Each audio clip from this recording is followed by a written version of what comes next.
Yeah. Whenever you're ready. You're first. In fair Verona, where we lay our scene, a bloody battle killed the king and son. To the dismay of the young son and queen, the eldest son the role of king then won. At coronation celebrations, king and sister do collaborate to woo the woman he does love. The bull's the thing where in their tale they'll start with much ado. A new crowned king, a jealous kin, a vow of star-crossed lovers wanting to engage, a suitor trying to impress. They're now the 20 minutes traffic of our stage. The which if you with patient ears attend, what here shall miss, our toil shall strive to mend.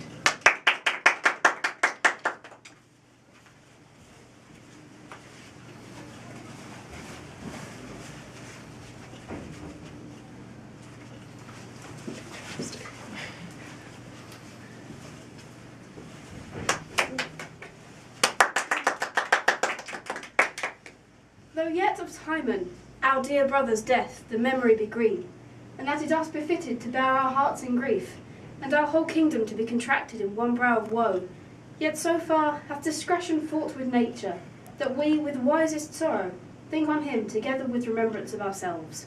And so therefore I say, strike up, pipers.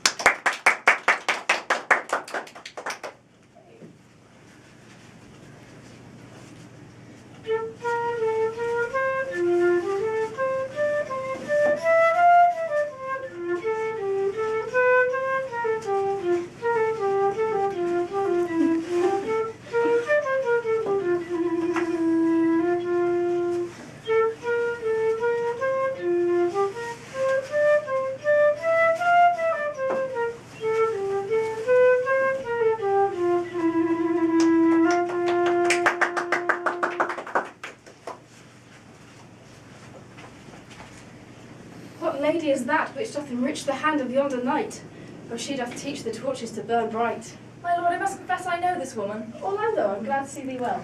5 years since there was some speech of marriage betwixt myself and her, which was broke off, partly for that her promised proportions came short of composition, but in chief for that her reputation was disvalued in levity. Since which time of 5 years I never spoke with her, saw her, nor heard from her, upon my faith and honour. Did my heart love till now? Forswear its sight, for I ne'er saw true beauty till this night. Beauty? This woman's easy glove, my lord. She goes off and on at pleasure. I must speak to her.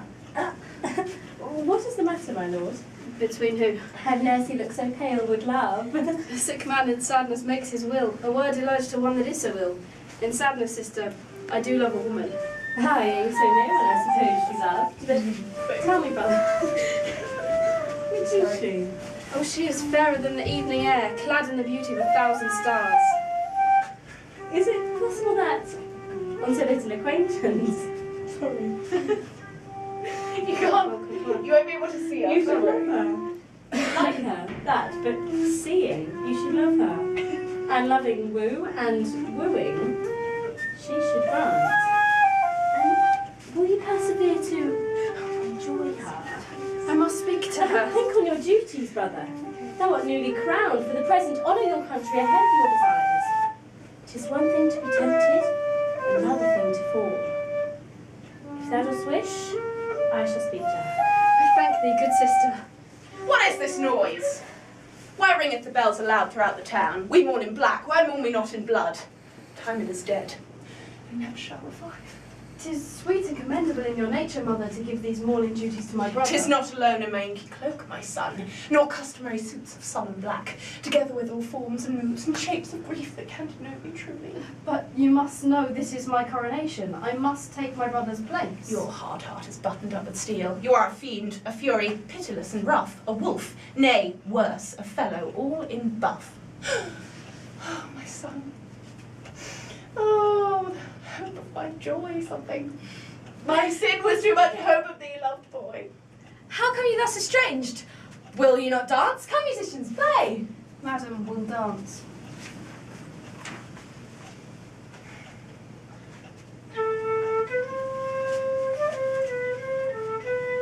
Of course you know 'tis most unnatural. Your loving brother, 20 times your worth, I say, shamefully bereft of life. Mother, I know he was my eldest brother, and in the gentle condition of blood he should so know me. The courtesy of nations allowed him my better in that he was the firstborn, but the same tradition takes not away my blood, whether there 20 brothers betwixt us? I have as much of my father in me as he, albeit, I confess, his coming before me is nearer to his reverence. Verona ne'er lost a king of so much worth as when your brother passed. You are worthless and far unfit to be sovereign. Your brother! Valentino! He may be but young and tender, but he is far more fit to be king. Valentino! Brother, I have spoken to the woman of your desires, and she hath brought the name of whore upon herself before me. Diamonds are of most value, they say, that have passed through most jewellers' hands. Whores by that rule are precious. I must speak to her. But brother, do not be so o'er-hasty. As I aforementioned, think on your duties. Do not lead yourself astray in pursuit of a woman. Nice customs curtsy to great kings. Should I request of Orlando? Orlando? To woo my lady? Your lady, my lord. If thou dost wish, as an apple cleft in two is no more twin than us two creatures, I'll assume thy part in some disguise, and tell thee, fair Rosaline, I am Various. And in her bosom I'll unclasp my heart and take her hearing prisoner with the force. And caution of my average tale, and the conclusion is, she shall be thine. My blessed sister, I thank thee. Address thy gate unto her. Be not denied access. Stand at her doors, and tell them there thy fixed foot shall grow until thou have audience. Then unfold the passion of my love. Surprise her with discourse of my dear faith. I will do my best to woo your lady. I put you to the use of your own virtues, for the which I shall continue thankful. Hail, virgin, if you be, as those cheek roses proclaim you are no less. Oh, I charge thee hence, and do not haunt me thus. 100 years you go to praise thine eyes, and on my forehead gaze, 200 to adore each breast, 30,000 to the rest. Lady, you deserve this state. Oh, would I love at lower rate? Oh, hang off, thou cat, thou vile thing, let loose, or I will shake thee from me like a serpent. Oh, I rebuke you, him that loves you so. Lay breath so bitter on your bitter foe. Come, live with me, and be my love. I'd rather hear my dog bark at a crow than you swear you love me. It is said I am loved of all ladies, only you accepted.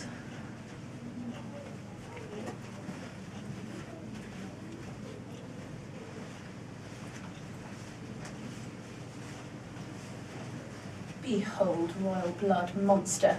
See him dance, mingling his royalty with capering fools. He capers upright like a wild Morisco. If Italy had no more hopes than he deserves to die.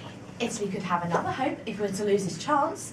The air of paradise could fan the land. Indeed, 'tis true. Indeed, my mother. After that poor unworthy brother of yours, you are the most immediate to our throne. Therefore devise with me how we may proceed. My son, your brother the king is tainting our pure royalty by wooing that pernicious bedswerver. We shall bestow ourselves that seeing, unseen, we may of their encounter frankly judge, and gather by him as he has behaved, if to be the affliction of his love or no that he suffers for. If it be, we shall hence to court, tell of his incongruous actions, and have his undeserving title bestowed upon thee. Come, we shall follow. Thoughts tending to ambition, we do plot unlikely wonders. To be king stands not within the prospect of belief. It is my crown. Oh, it is my love. This is almost to pluck a kingdom down and set another up by my own hand. The day I have wished for will be soon.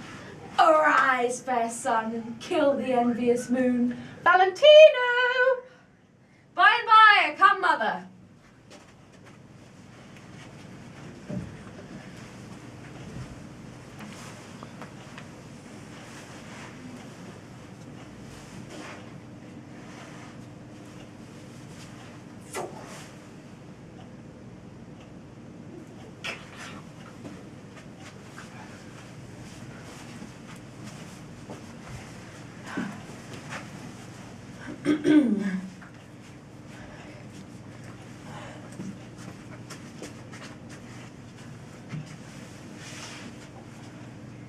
One voice, one person, one habit.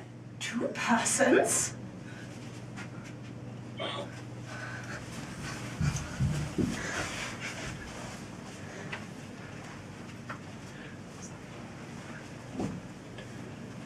My fair lady, my duty on your hand. Upon my hand, sir. Troth, I think you'd fear to kiss my hand too, if my lips stood My there. fair sister hath advised me to woo thee as a gentleman should. 'Tis a wonder, for ceremony has made many fools. Then, my good Rosaline, I swear to thee, by Cupid's strongest bow, by all the vows that ever men have broke, in number more than ever women spoke, that I will wed thee, if thou dost allow. Marry, sir, I am helping you to mar that which God made. The pure, untainted sovereignty of your royal blood. I am a poor, unworthy harlot. You do yourself, dear king, too much wrong, and wrong the reputation of your name, and so unseeming to confess the receipt of which have so faithfully been paid. Neglect me, lose me, only give me leave, unworthy as I am, to follow. Wherefore weep you? Why are you crying? At mine own unworthiness, but I dare not offer what I should desire to give, and much less take what I shall die to want. Oh, 'twere all one that I should love, a bright particular star, and think to wed it. Thou art so above me, in thy bright radiance and collateral light. Must I be comforted, not in your sphere? I pray you do not fall in love with me. Dost thou know what reputation is? I'll tell thee. Reputation is an idol, a most false imposition of got without merit and lost without deserving. Thou will lose no reputation at all, unless you repute yourself such a loser. And so for you, can you shake hands with reputation and make him invisible? Perhaps I ought to. We doth have ample evidence to prove him to be an unworthy king. Oh, he is as good a villain, he is as good a gentleman as the devil is, as Lucifer and Beelzebub himself. His reputation is as arrant a villain and a jackal. As ever his black shoe is trod upon God's ground and his earth in my conscience. Law! To the court! Away! Does the king wish it so? I do wish it so. I with all my heart, and thou art worthy of it. That is the voice, or I am much deceived, of Viola. How chance thou art not the king, thy brother? I then deceit should dwell in such a gorgeous palace. The princess is here with me. I confess, I am not the king. I hath assumed his part in some disguise, and tell thee, fair Rosaline, I am thy own. I was sent forth by the king, your love, to woo thee. And the conclusion is, you shall be his. He loves thee, and thou dost neglect him. Thou hast a bigger place in his affections than any I know. Then I will marry him at your request. We shall to court, where you can be undressed.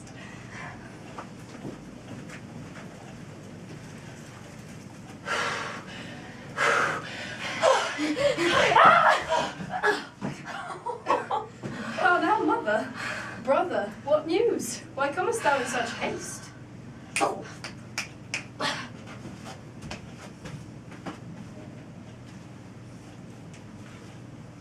How have you made division of yourself? I understand not what you mean by this, mother.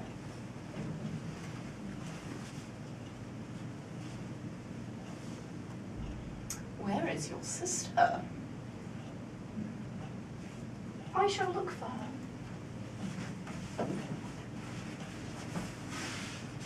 It cannot be here and there too. 'Tis impossible.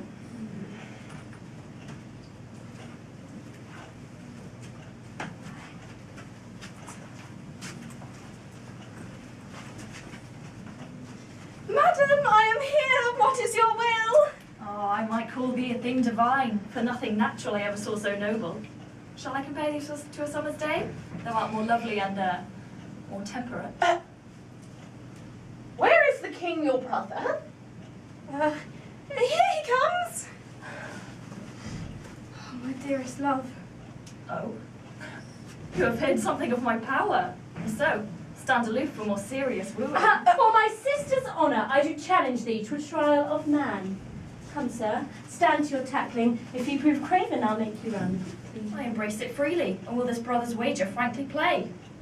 Thou art no equal match for me. Give us the foils. Come on, sir. Come, my lord.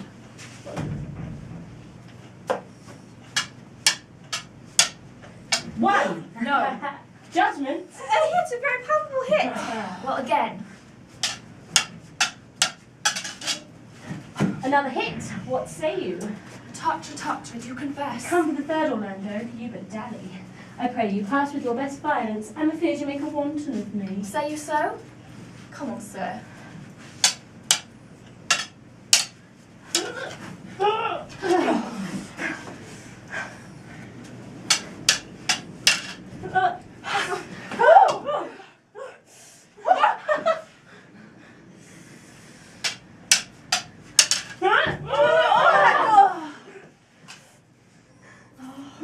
Noble hero, my sword and yours are kin.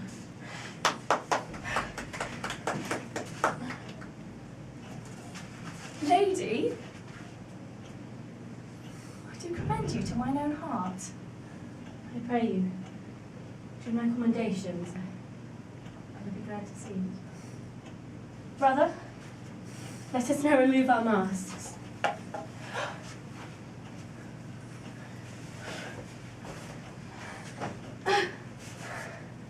Oh! Now you look like Paola! All this while you were disguised! Orlando, I wound thee with my sword, and one I love doing me injuries. If ever any beauty I did see, which I desired and got, 'twas but a dream of thee. If these delights thy mind may move, then live with me, be my love. I know no words to mince it in love, but directly to say, I love you.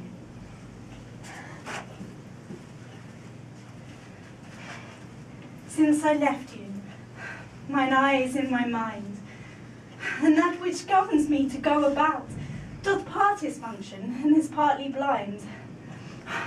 More than I love these eyes, more than my life, more than by all more than I shall ever love thee as a wife.